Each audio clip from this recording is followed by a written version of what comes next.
whatever it may be, you got to get there, right? Oh, they're the ones that run all the way straight to the source. Yeah, that's aggressive, right? You got to go in, you got to fight fire, you got to find it, you got to put it out. Right? You just got to do it.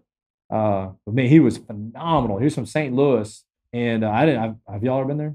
Yeah, St. Louis. Yeah, I've never been there. He said 1 out of 5 homes or structures are vacant.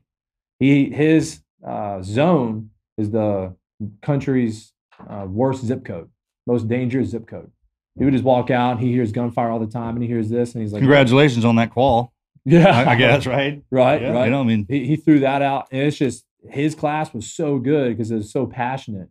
Because everyone, I mean, mediocrity is what kills us, right? And we have a lot of that right now in the fire service, where comfort kills. You know, you get there, check off your truck, and you sit down and recline, you watch TV. If the tones drop. You can't do that. You know, you got to pick up that nozzle, you got to pull that line every single day, right? Just so when you know, that's muscle memory. So the way we train, my guys on my crew, we'll go do PT for an hour, hour and a half, 2 hours, and then train. Yeah. Right? Because that's when you're going to learn that muscle memory, when you're exhausted, when you're fatigued and you're dead. Well, that's how they train us. That's the difference. It's like they won't put anything into our hand or start teaching something until they've kept us up for days, worn us down physically and mentally, and then they put an empty weapon or pistol in our hand. You feel the weight. Right. So it's all muscle memory. So the more tired you get, the better you get. Yep. All that other stuff goes away and it comes back to the basics. Yep. Brilliant. Yeah, it's great. Back to basics. That's what we train. That's all it is. Putting out fire is not hard. You got to get there. You got to learn how to get there. And you got to get there effectively and efficiently. You got to make sure the way you're getting there is somewhat safe. You know, but there's really nothing that beats it, man. And the gym life and the transitions over to the fire life, it all just meshes so well. Just because of the helping side and how I got there. It's just I've had a lot of different routes I could have taken, and I'm glad that this is where. So have you ever been training anybody whose house caught? Then when you went to go put out the fire, you were in their house, looked in the kitchen, and saw that they were eating shit that they weren't supposed to. They better hope that never happens. I let it burn. Yeah. I told you don't eat chocolate cake.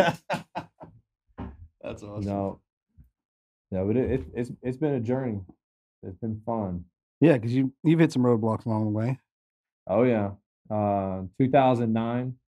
I told you I really credit my wife Carrie for doing a lot, for saving me in a lot of different ways. But in 2009, man, I was on a path of self-destruction. We were partying.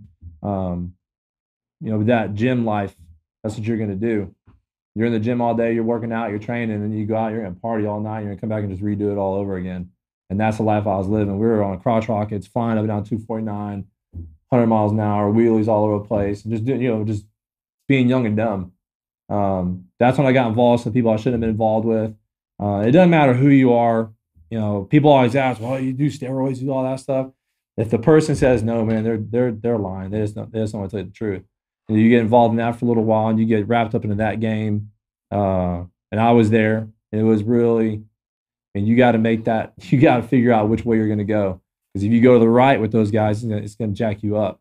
If you go to the left, you get more messed up. So you got to get out of both those directions, keep going straight, find your own path. But in 2009, I was there. And if this didn't happen to me, I really don't know where. I pretty much can guarantee I wouldn't be here talking to y'all. I was on my bike at a CBR 1000. We just finished putting a full exhaust system on it. And I never rode without a helmet, at minimum. Thank you. Yeah, I know. At minimum, I had a helmet on. But I wanted to hop on, but there was about 15 of us about to go ride. It was 10 o'clock on a Friday night. I was like, I couldn't wait. I was like, I'll be right back. I'm going to hop on real fast. I just want to hear it. I'm going to ride down the street. I'll be right back. Give me 2 minutes, guys. Y'all get dressed. I was wearing a tank top, no helmet, shorts. And it was in Tomball on Willow Street in 2920. So I came out on Willow, hit 2920 right there by Concordia, made a little U-turn to come out to the house, and a green 4-door Honda Civic turned in front of me. I'll never forget it. Green 4-door Honda Civic turned in front of me. No big deal.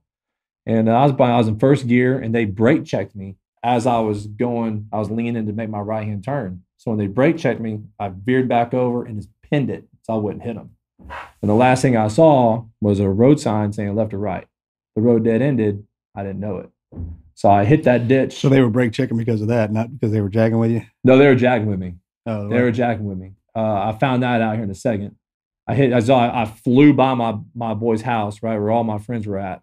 So I flew by. They said they heard me just scream by, and then dead silence. So I hit the ditch. The cops estimated I was going over 100. I flew through full woods, a privacy fence, and a barbed wire fence. Landed. Nice work. Yeah, it was cool. It was cool. This is the Team Never Quit podcast. So buckle up, Buttercup.